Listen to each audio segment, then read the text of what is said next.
Abdourahmane Diallo, président de la nouvelle orientation unitaire de la Médina, initiateur du projet Médina zéro échec. Abdourahmane, maa ngi lay nuyu di la dalal ci plateau bi. Sophia, maa ngi lay nuyu di rafetlu dalal gi ma dalal ci plateau bi di nuyu waa Médina gi nga xam ne moom laa jóge di nuyu waa ITV yi nga xam ne ñoo ma dalal ci seen plateau. di ñaan yàlla lépp loo xam ne wax nañ ko fi rek yàlla na doon yiw ak teranga sutura ak barke dugg ci xol yi nit ñi ñu mën ko jëriñoo ci seen xel ba ku nekk mën cee tirer leçon rawatina man bi nga xam ne maa koy wax. amin Abdourahmane alors bon man maa ngi ci plateau bi ak ñaari Abdourahmane kenn ki sant lii kenn ki sant Diallo mi ngi noonu mais Abdourahmane Diallo est-ce que mun nga ñu expliquer déjà lan mooy. Déjà la nouvelle orientation unitaire de la Médina seen association bi ci lan lay yëngu lu tax ngeen def nga xamante ni yow yaa ngi nekk président bi ensuite le projet Médina zéro échec lan la exactement. Au fait may ma rek ma sant yàlla santaat ko cant goo xam ne dina am tàmbali te du am fu mu yam waaye tamit di sant ki nga xam ne mooy sama seetu. ci lépp loo xam ne moom laa juglu muy Cheikh Seydi Mouhamadul Moustapha Sy Al Maktoum ibnu Serigne Cheikh Ahmed Tidiane Sy Al Maktoum yàlla na yàlla yokk leeram di nuyu le capitaine Cheikh Serigne Cheikh Ahmed Tidiane Sy nouvelle orientation unitaire de la Médina association la boo xam ne ñu ngi ko créé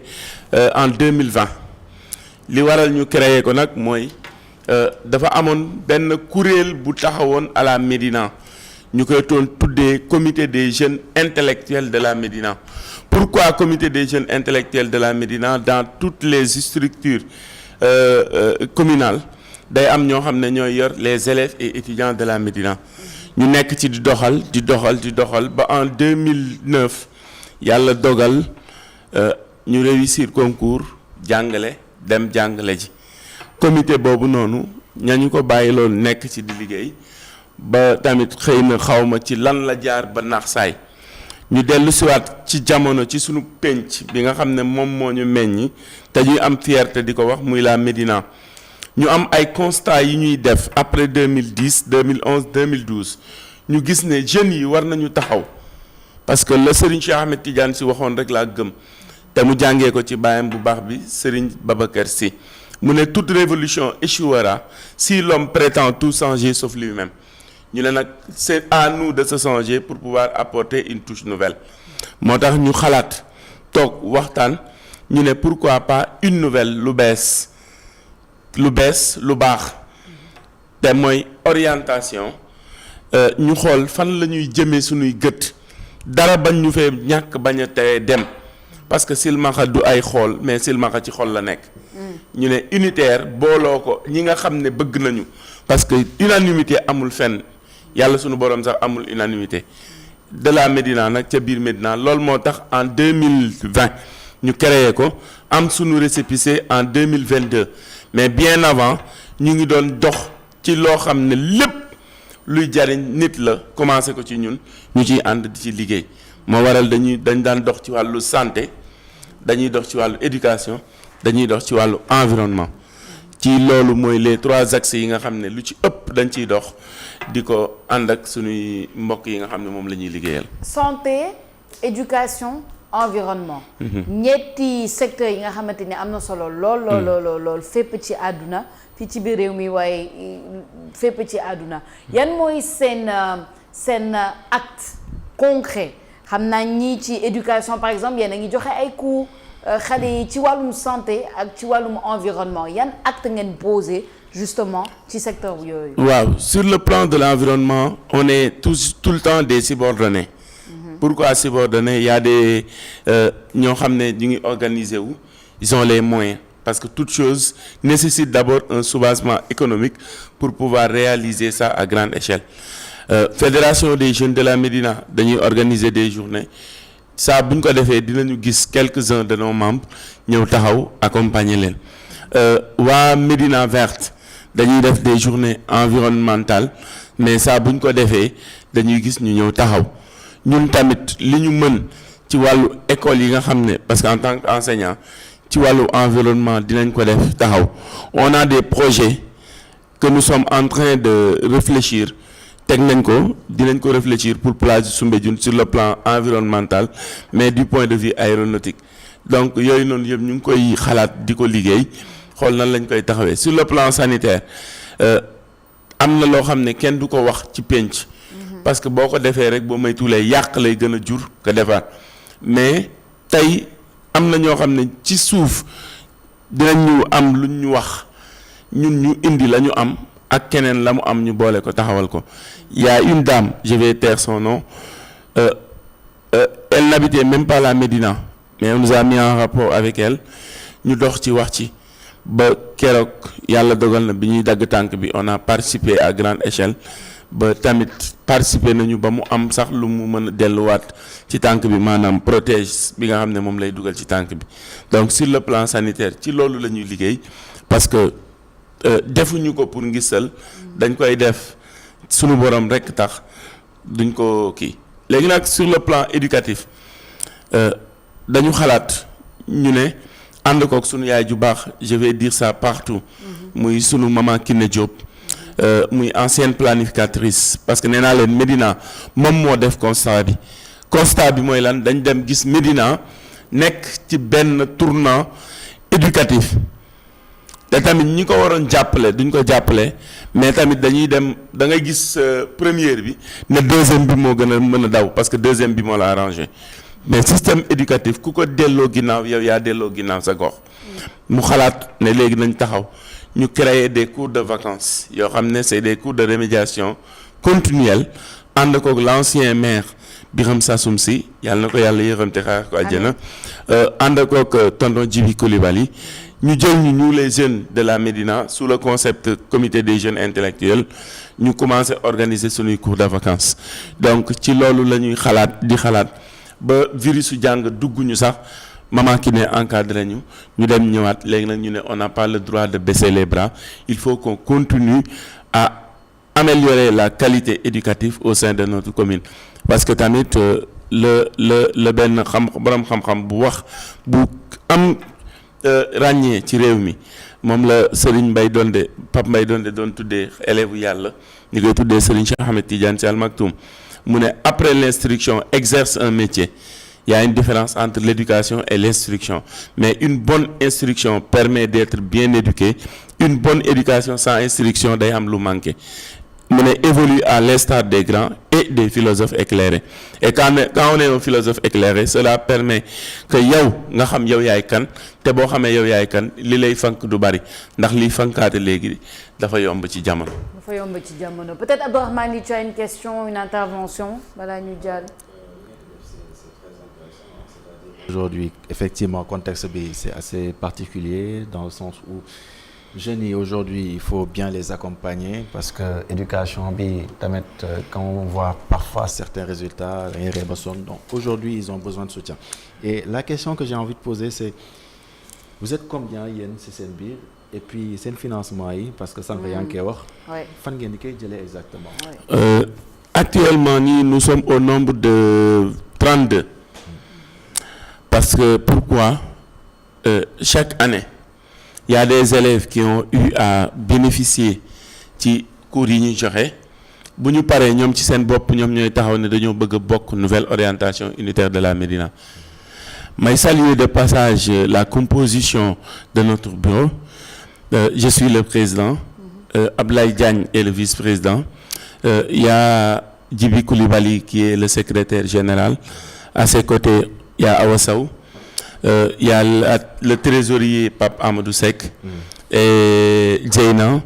donc il y a les membres de l'environnement de l'organisation à savoir Fallou et autres waaw non xam nga da nga ma laaj moo tax ma ne xaaral ma jaar ci rek omo ci cadre boobu la quoi donc il y a Nabou et Aïcha les autres membres sont dedans je les salue de passage donc ñun ñoo nekk di liggéey ci affaire boobu noonu bi ñu ko avancé ba war a taxaw sunu première source de revenu mooy ñun d'abord fan la ñuy jëlee une participation boo xam ne moo ñuy permettre ñu avancer ñu am ñoo xam ne dañoo gëm projet bi muy la fondation Bayo ma koy nuyu de passage Cheikh Tidiane Deme un résident à la Médina woo ñu accompagner ñu ci activités yi ñuy def mais foofu la ñuy jëlee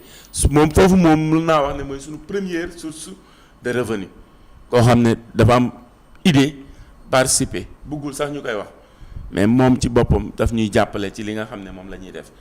à part ça il y a que des partenaires yoo xam ne ci commune bi lañ nekk ñooy yëkkati seen xaalis di ko def ci xale yi pas ci ñun mais di ko def ci xale yi. est-ce que yéen a ngi chiffrer également li ngeen xamante ne yéen a ngi koy def comme j'ai envie de dire solution yi ngeen xamante ne en tout cas les problèmes que vous avez eu à régler. Est-ce que yéen a ngi koy chiffrer. pour savoir exactement fi ngeen jógee fi ngeen dem ak fi ngeen bëgg a yegg. bien sûr en termes de pourcentage même. parce que boo xoolee sur le plan de la santé nee naa la toujours dafa am benn action yu ñuy mëne mooy ñun bu ñu xoolee tey am na koo xam ne ci biir Médina mën na doon man mën na doon keneen mais pourquoi pas Médina toujours dañuy dem demander pas plus tard qu'avant-hier am na ku ñëw ne ma dama am malade nangam ak nangam expliquer en tant que man mënuma ko faj j'ai appelé directement quelqu'un qui est de la mairie de la ville de Dakar muy Cheikh Mbacké que je salue de passage moom ci boppam moo jël dossier bi pour yóbbu ko ville te am naa ci yaakaar ne dinañ ko gérer. en plus clair yéen ay facilitateurs ay sur le plan sanitaire. ok parce que on n'a pas encore les moyens yoo xam ne mën nañu en plus clair mooy li ñu xam. li ñu xam la ñuy def accompagner nit ñi par rapport ak ça. yéen li ngeen xam clairement concrètement loo xamante ne que kenn bu jugoon tey balaa muy dem ci keneen. ci yéen lay dem lan la exactement. maanaam am na seen expertise. très bien expertise bi nga xam ne yow bu ñu ñëwee du ñu dem ci dara. sur le plan de l'éducation. voilà ci li ma xam la. parce que boo ñëwee tey ñu ànd taxaw dama lay jox jékki bi nga xam ne moom laa am en tant qu'enseignant ñu trouver des solutions surtout pour les enfants mais sur le plan environnemental sur le plan sanitaire ñun li ñu mën mooy dañu lay wan yoon. nga xool noo koy doxalee te dañ lay accompagner. donc mun nañu wax ni seen activité principale on en revient mooy l'éducation joxe ay cours parce que am ngeen ci expertise yow en tant qu'enseignant mun nga ci am expertise et xam naa ni peut-être ci sa équipe aussi tu es entouré de gens qui sont dans le secteur éducatif nga am ci perspective di expertise di joxe ay cours alors tey jii Abdourahmane posé na benn question bu am solo nee na est-ce que yéen a ngi chiffrer tout ce que vous faites mais tamit man beneen question mooy est-ce que yéen a ngi am ay objectifs yi nga xamante ni yéen nga koy placer pour l'année à venir maanaam d'ici fin 2024 d'ici 2025 c'est quoi vos objectifs? Très bien objectif bi mooy comme ni ñu la ko waxee on a mis en place un concept Médina zéro échec. Médina zéro échec c'est un objectif qui vise à accompagner képp koo xam ne doomu Médina nga mais léegi ñun sax jël nañu Médina parce que ren lors de nos révisions on a reçu des élèves qui ne sont pas de la Médina qui ne sont même pas des quartiers environnants de la Médina mais dañuy jóge fu sori ñëw fekk si ñu ànd di ko liggéey travail sunu objectif nag mooy doomu Médina nan la ñuy def ba xale yi toog à l'école xam ne école lu jariñ la parce que souvent dañ lay wax naan yaa ngay gis diw jàng na ba am bac nangam ak nangam tekkiwul dara ma ne leen xam-xam du jur koom-koom lu dul kooku noonu da koo mën a jariñoo mooy il faut avoir de l'instruction et une bonne éducation pour économie bi mën a suivre léegi buy suivre nag il faut que ñu bàyyi ko xel moo tax ñun dañuy xeex système bi nga xam ne moom la nit ñi di wax jàng amul njëriñ si jàng am na njëriñ boo jàngul doo mën a jariñ sa bopp te boo jariñul sa bopp doo jariñ société boo jariñul société nag li muy jur mooy un danger boo xam ne kenn du ko mën a comprendre parce que qui ferme des écoles ouvre les portes de la dérive. ouvre les portes de la dérive. ok. am na également sànq benn wax boo xam ne dama si bëgg a delluwaat tuuti yaa ngi wax ne que di ngeen di jot ay financement mais yéen fi ngeen di gën a taxawee mooy wàllum éducation. donc dans ce cas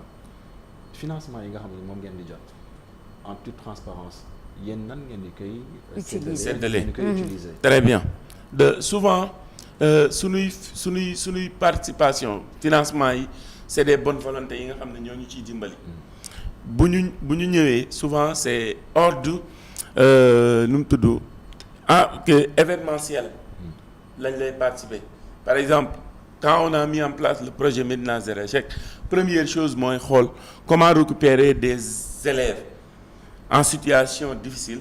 ñu leen doon organiser ay cours de remédiation gratuite parce que ki ngay jël muy ñëw sa kër di jàngal say doom li nga koy fay am na koo xam ne pour mu dem ci groupe ba sax problème la parce que amu ko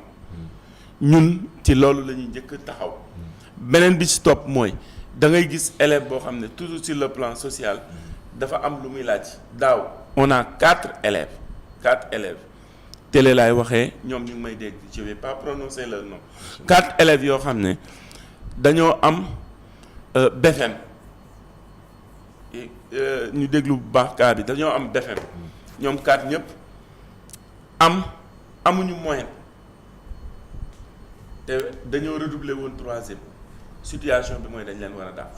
te am nañu BFM ok. parce que tu as repris la classe de 3e tu n'as pas la moyenne tu ne seras pas orienté. mais tu as eu le BFM. situation posée. léegi situation ba mu posé nag dañuy dem seeti ku mel ni Abdourahmane Ly bonne volonté waxtaan ak moom mu xool nan la ci mën a jàppe sur ce 4 yooyu noonu dañ ciy remercier quelqu'un koo xam ne moo leen jël en charge je peux dire taxawu leen te yàlla rek tax muy maître Diagne Ibba quand on lui a parlé du cas du cas vraiment moo leen jël en charge ba xale yi mën a delluwaat dans le privé jàngi ñu mën leen intégrer waat dans la société donc benn ñaareel bi ci topp mooy suñuy organiser li ñuy jox ñun duñ ko denc li ñuy def mooy dañ koy delloowaat xale yi pour xool nan la leen di mën a jariñee ci seen cadre cité parce que man li ma gëm tout le temps su ma toogee rek ñëw la laa leen di wax man li may am du association moo ma koy may mais une participation la boo xam ne man maa ko war a def en tant que ressource humaine di ko def ci biir association yi di xool nan laa ko indee mais li may am je remercie le bon Dieu c'est à travers mon salaire c'est à travers les activités que je mène pour que ma mën a am loo xam ne daf may jariñ. Mais est-ce que vous pensez à l'élargissement de votre structure par exemple aller au-delà même de la Médina ngir jàppale ndaw ñi rawatina parce que li ngeen di def ni je pense que état sax war na leen mën a jàppale comme que aujourd'hui da ngeen di taxawu ñi nga xamante ne ñooy ndaw ñi ngir seen wàllum éducation. Bien sûr man j'en parlais à des amis ma ne leen tey ma koy nuyu de passage su ma gisoon le maire Barthélémy Diaz avec qui on a cheminé dama koy proposer à ce que l'on fasse des structures mu bañ a doon lu politique associative yi ku ci nekk mën ci dugal sa loxo tey yow mi dëkk Grand Dakar je salue de passage mon frère Baba Ndiaye mën a organiser ba Grand Dakar Zéro Échec waa Gueule Tapée Fass Colobane am des structures yoo xam ne dañ koy organiser et que Dakar va piloter la chose pour pouvoir recenser l'ensemble des problèmes éducatifs qui résident au sein de Dakar pour que au finish ñu mën a am des solutions yoo xam ne c'est des solutions durables tey bu ko plateau organisé dina naan ñu taxaw bu ñu paree au lieu que la fête se fasse d'une manière communale mais la fête sera une fête au niveau de la ville de Dakar ñu recenser les élèves xool nan lañ koy fêter et que élève bi toog ci ginnaaw gis ñuy feetal un habitant de Dakar qui a su tenir le drapeau éducatif de la ville kooku noonu dina bàyyiwaat xel dina ne man kat dama war a góorgóorlu pour bokk lii ma jox la benn anecdote rek ñun bi ñuy organiser suñu première année 5 élèves la ñu primé woon ci benn école lañ ko defee woon mu simple ñëpp di ñu wax am na ñoo xam te dañu naan ñii dañuy fo mais biñ ko defee ña toogoon di seetaan ndakate am na ñoo xam ne ñu ngi koy bàyyi xel pour ñëw pour déwénee ñu mën a bokk ça c'est agrandi ñu avancé ba tey ñu ngi ci lan 235 élèves yoo xam ne ñun ñoo leen formé. 235 ça c'est un chiffre au BFM qu'on peut retenir au BFM ouais. brevet de fin d'études moyennes tey on est à 92,24% de réussite. daaw on était à 115 ren ça a presque doublé vous voyez ce que je veux dire tey daaw bi ñu paree dañu organiser benn genre graduation jël les 3 meilleurs élèves du baccalauréat qui ont eu à suivre dañu amoon benn conférence philosophique je salue de passage Djibi Diakhaté mi nga xam ne moom moo ñu encadré ci cadre boobu le sociologue Djibi Diakhaté moom moo ñu encadré ci cadre boobu di ñu ci dimbali dañuy organiser conférence philosophique conférence littéraire des révisions en histoire et en géographie pour les élèves de la classe de terminale ñu koy defee biir Douta Seck avec benn esprit boo xam ne dafa am ku ñuy faciliter loolu muy la directrice Abi Faye mi nga xam ne moo ñuy dimbali ci cadre boobu noonu ba ñu mën a am accès ci salle bi. parce que bu ñu ci dimbaliwul ñun amuñu lu ñu mën a fayee salle Douta Seck on reçoit là-bas les élèves di leen mën a organiser des cours de renforcement. À travers des conférences ñu koy organiser on a même organisé une journée scientifique boo xam ne on a invité des professeurs pour xale yi mën ci def ñu jël bu ñu paree ñu jël les élèves qui ont réussi au BFM organiser leen benn fête Douta Seck. d'accord parfait en tout cas Abdourahmane Diallo am na solo lool di la gërëm di la sant ci teewaay bi vraiment seen liggéey am na solo mënoon nañ continuer malheureusement temps bi moo ñu tënk parce qu'on doit terminer cette matinale mais en tout cas bravo à vous et merci d'avoir été là xanaa nga baal ma rek mooy di leen yëgal di yëgal tamit ñëpp di la invité yow Sophia ak sama homonyme Abdourahmane si sunu journée bi nga xam ne moom la ñu bëgg a organiser comme ni ma la ko waxee tout à l'heure rek dañuy organiser benn journée boo xam ne ñu ngi koy def le 31 août inchallah à la maison de la presse Babacar Touré ñuy organiser ce qu'on appelle une sorte de graduation à tous les niveaux CFE la ñuy commencer BFM ak baccalauréat on choisit les élèves meilleurs qu'on va distinguer des autres élèves qui ont réussi d'accord CFE bi dañ ciy jël les meilleurs BFM bi jël les meilleurs bac bi ñu jël les meilleurs ñu koy def sous nu mu tudd sous la conduite des gens qui nous ont accompagnés tey mooy li ma la wax fondation Bayo fondation Gas Bamba Textile ñoom ñëpp ñu croire à ce projet di ko ànd ak ñun di ko dox ak ñun Maman Aïda Diop avec nos parrains ñu koy def tey di rendre hommage nag Sophia foofu laay daanalee di rendre hommage Bernard Faye. Pourquoi Bernard Faye? Bernard c'était un terme bi sax dafa may déranger dañ naan gardien mais man dama leen tuddee les vigilants. ñoom ñooy gérer école yi mais ci système bi lañ bokk. yàlla def mu génn àdduna ñu koy rendre hommage avec les élèves de la classe de 3e ñu koy defee foofu tamit di gërëm parents yi nga xam ne yëpp. d'accord nañu accompagner ñu parce que ñun kase mënuñu dem si c'est possible ma citer Citizen Lee monsieur le ministre Jeannot Bokandé Pape Aline Diagne ak Paco Jackson Thiam Ousmane ak les présidents Mame Baytir ak Ablaye donc ñu koy def tamit ci teewaayu Madame Tina Madame Dior Diagne et Madame Awa Diène honorable député donc ñu ci woo waa Médina yëpp sunu invité d'honneur nag du kenn lu dul moom la ñuy on lui a envoyé la lettre muy le maire Bamba Fall moom la ñu bëgg a def sunu invité d'honneur ci bés bi mu ñëw taxaw ñuy invité waa ITV ñu ñëw teewandoo ko parce que c'est l'éducation bi nga xam ne moom la ñu bëgg a doxal mooy sunu kii. On n'y manquera pas Abdourahmane Diallo, président de la nouvelle orientation unitaire de la Médina et initiateur du projet Médina Zéro Échec. Merci beaucoup. Merci beaucoup. Abdourahmane Ly, merci beaucoup. Sophia. Allez. Passe une bonne fin de semaine vu que vendredi je te verrai. On se voit jeudi. Effectivement, je serai là jeudi. Tu seras là jeudi. À jeudi, Abdourahmane Ly. À demain à vous, chers téléspectateurs. Merci de votre loyauté, de votre fidélité. C'est toujours un plaisir de vous accompagner dans ce réveil en douceur avec toute l'équipe de production, de réalisation que je remercie. Mon frère et confrère Abdourahmane Ly et tous ceux ont été sur ce plateau. Merci à vous. À demain, même chaîne, même heure pour un nouveau numéro de votre matinale Tok Tok Sénégal.